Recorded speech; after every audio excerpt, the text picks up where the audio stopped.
자, 역사상 가장 재미있는 단일화를 한번 이야기 한번 해보겠습니다. 오늘 거기까지 나온 거 아니야? 안철수가 국민의힘 요구를 다 수용하겠다 했지. 근데 오세훈이 뭘 수용한지 모르겠다. 이거 아니에요. 아니 그래서 일단 안철수 쪽에서 나오는 속보는 한 좀 기다려봐야 됩니다. 꼭 반발이 나오더라고요. 그러니까 어저께도 사실은 이게 나왔었잖아요. 그러니까요. 어저께도 안철수가 다 수용하기로 했다. 근데 내용은 보면 저기 뭐야 유선전화 비율은 동의 안 해. 뭐 이렇게 돼 있고 오늘 또 똑같은 게 또 지금 보이는 거잖아요. 정말 어떻게 보면 참 일관성이 있는 사람이에요. 정말 우리 찰스맛. 아니 여기서는 이제 세운 여기서는 이제 내가 봤을 때는 여기서 갑은 안철수인데 오세훈 입장에서는 미쳐버릴 것 같아. 세력 자체가 안철수 캐릭터 자체가 정말 상대하기 힘든 사람이라는 게 느껴지잖아요. 사실은 단일화 협상 이런 것은 실제로 양보하면서 가는 거거든요. 근데 언론에다가 자신은 다 양보한 것처럼 이야기하지만 사실은 양보한 게 없는 상태를 계속 답보하면, 그러니까 그걸 유지를 하면 오세훈 후보 쪽 입장에서는 뭐 저런 그 XX라는 소리가 그냥 나오겠죠. 뭐 저런 이게 나오겠죠. 아니, 그때 뭐 우상호 후보 나오셨을 때도 그렇고 이야기 들어보면 그때 안철수랑 단일화할 때 정말 고생 많이 했다고 항상 이야기들 하시잖아요. 민주당에서. 이해가 가더라고. 지금 오세훈도 죽을 맛일 텐데 항상 안철수는 이렇게 이야기하죠. 아 나는 실무한테 다 맡겼다. 근데 이게 사람이 실무가 미치는 거예요. 그래서. 얘도 국장한테 다 맡기는 거 아니야? 그래서 실무선에서 협의돼가지고 아 이렇게 안을 내놨습니다. 그러면 안철수가 틀어버리는 거잖아요. 이런 애들 꼭 있다고. 너 뭐 먹을래? 그럼 아무거나. 근데 오징어 시키면 오징어 싫다 그러고 치킨 시키면 치킨 싫다 그러고 돈가스 시키면 돈가스 싫다고 하는 사람이 안철수인 거예요. 데이트할 지금. 때 많이 쓰는 스킬인데 한두 번 써보신 스킬이 아닌데 이게 지금 참 이게 안철수라는 캐릭터가 정말 우리 역사에 길이길이 남을 것 같아요. 제가 가끔 이제 친구들하고 이야기할 때 정치 이야기 잘하는 편이긴 한데 그런 이야기 하거든요. 2010년 이후에 정치를 이야기할 때 김어준하고 안철수를 빼놓고 이야기할 수가 없어요. 안철수라는 사람이 맨 처음에 우리 한번 생각해 보세요. 그때까지만 해도 정말 혜성처럼 나타나는 사람이었어요. 뭐 저기 뭐지 청년들하고 토크하고 막 맞아. 하면서 그리고 되게 기대를 했는데 2012년에 그 단일화 과정에서 자기의 모든 정체를 드러내더니 갑자기 사퇴하고 나가가지고 그 뒤로 정말 이 안철수라는 사람이 우리가 좋건 안 좋건 한국 정치에 미친 영향이 보통 영향이 아니에요. 정말 앙크나이트 굉장하신 분이죠. 끝까지 이렇게 도와주시고 있어서 정말 감사합니다. 오늘까지가 후보 등록일이잖아요. 후보 등록을 이제 각자 했어. 뭐 기호 2번 오세훈, 기호 4번 안철수 했단 말이에요. 뭐 다 시전이 우리 방송 이야기 했으니까. 투표지 인쇄하기 전까지 단일화하면 어느 정도 시너지는 나죠. 근데 생각 한번 해봐요. 저 사람들의 감정은 어떤 감정일지 한번 생각해봐요. 우리가 좋아하는 후보가 하나 있어.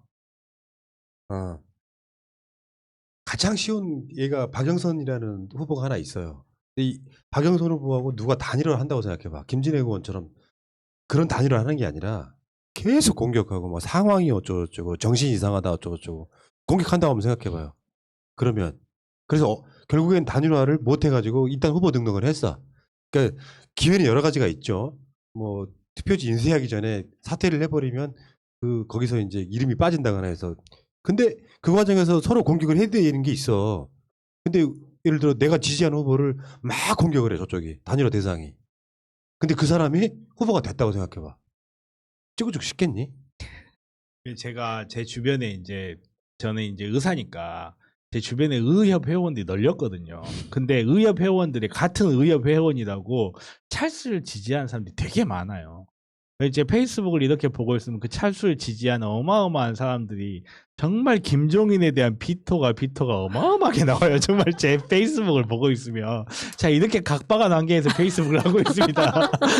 아무튼 근데 그걸 보면서 이 단일화의 효과가 과연 나타날까 하는 게 정말 너무나 자명해 보이더라고요.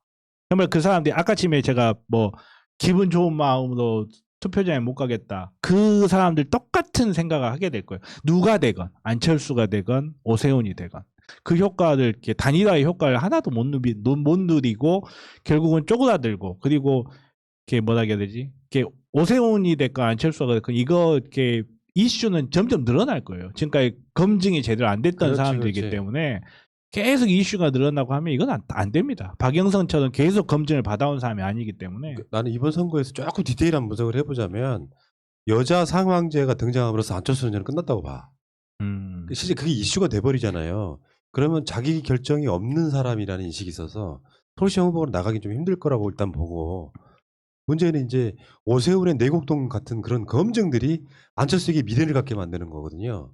야, 저러다가 오세훈 나가 떨어지면 내가 후보, 요 기대가 있기 때문에 국민의힘의 뭐 요구를 그러니까 사항을 100% 수용해가지고 내가 거기 단일화 합의했다라고 이야기하지만 사실은 중요한 어떤 걸 합의했는지도 모르는 상태에서 계속 언론에 싸움만 하고 있는 상태. 핵심은 그거였죠. 뭐 여론조사 문항 하나 하고 유선 비율을 뭐 10%를 넣느냐 마느냐인데 그것도 수용하겠다 뭐 이야기를 했는데 문제는 이미 끝났다니까요. 단일화의 문제가 아니라 아름다운 단일화의 문제였잖아. 그러면 안철수를 좋아하는 그 저스트 센터리즘에 계시는 분들이 안철수한테 공격했던 그 당의 오세훈이 나오면 찍고 싶겠냐고요. 쫙 빠지겠죠. 아름다운 단일화라고 하는 건 누가 나와도 찍게 쉽게 만드는 그 단일화를 말하는 거거든. 이미 끝났다니까. 오세훈 입장에서는 지금 그래서 내후 외환 뭐 사면 초과일 수밖에 없는 거죠. 오세훈으로 유력시되는 저쪽의 서울시장 후보지만 서로가 상처가 완전히 난 상태에서 안철수 지지자들한테는 표 거의 못 얻는 상황. 아마 안철수 지지자가 일부나마 있다면 이 사람들은 투표장에 안 나갈 가능성이 높아요. 아 정말 아름답네요. 진짜 아름답지. 완전 뷰티풀이죠.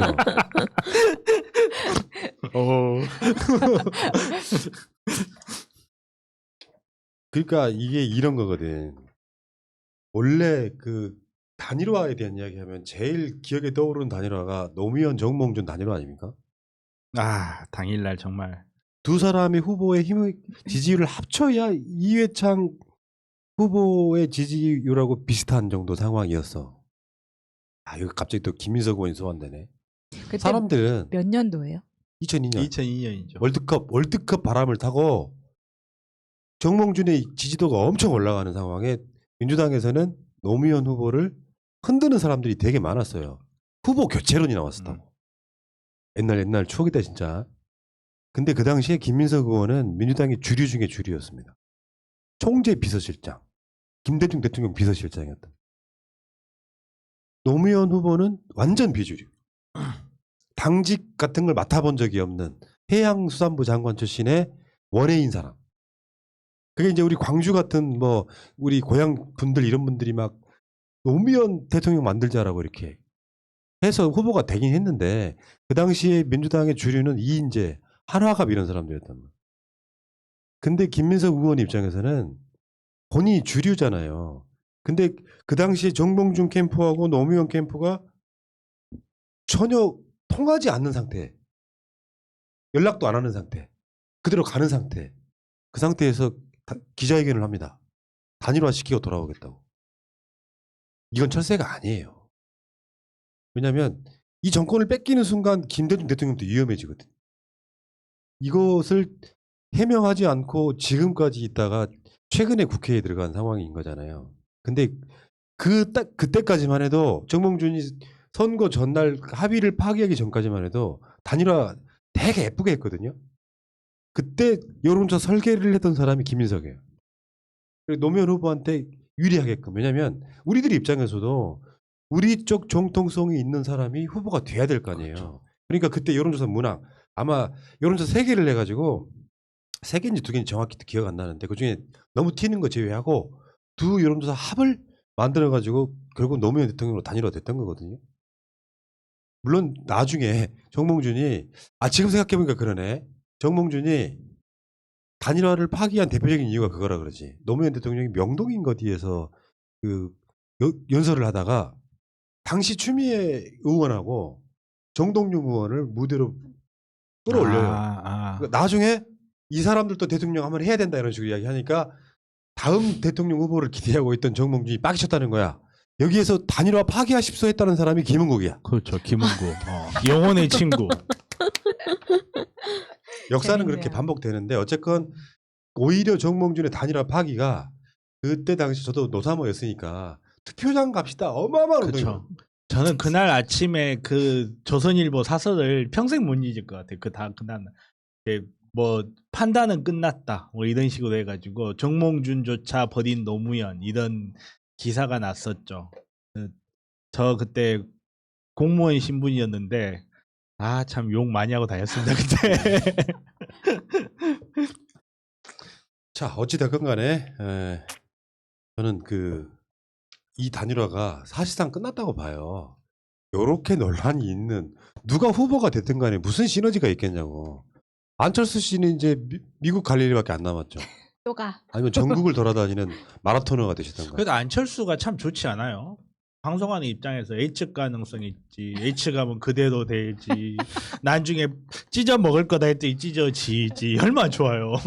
특별한 노력 없이 너 미래를 예측할 수 있는 근데 능력을. 내가 봤을 때 안철수나 오세훈은 상당히 공처가일 가능성이 높아요. 그렇지 않아요? 굉장히 페미니즘적인 사람들이야. 여성들이 없으면 결정을 못 한다거나 시장 역할 자체를 처가를 위해서 해.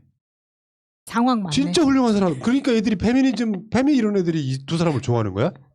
아하. 잘 그럴 수도 몰라서. 있겠네요. 참. 어쨌건 이 사람들이 아름다운 단일화는 끝났다는 생각을 해보면 뭐 22일까지는 결론을 내겠다 이렇게 이야기하고 있거든요. 22일이면 다음 주 월요일인데 참 에휴 쯔쯔쯔쯔쯔쯔쯔쯔쯔쯔쯔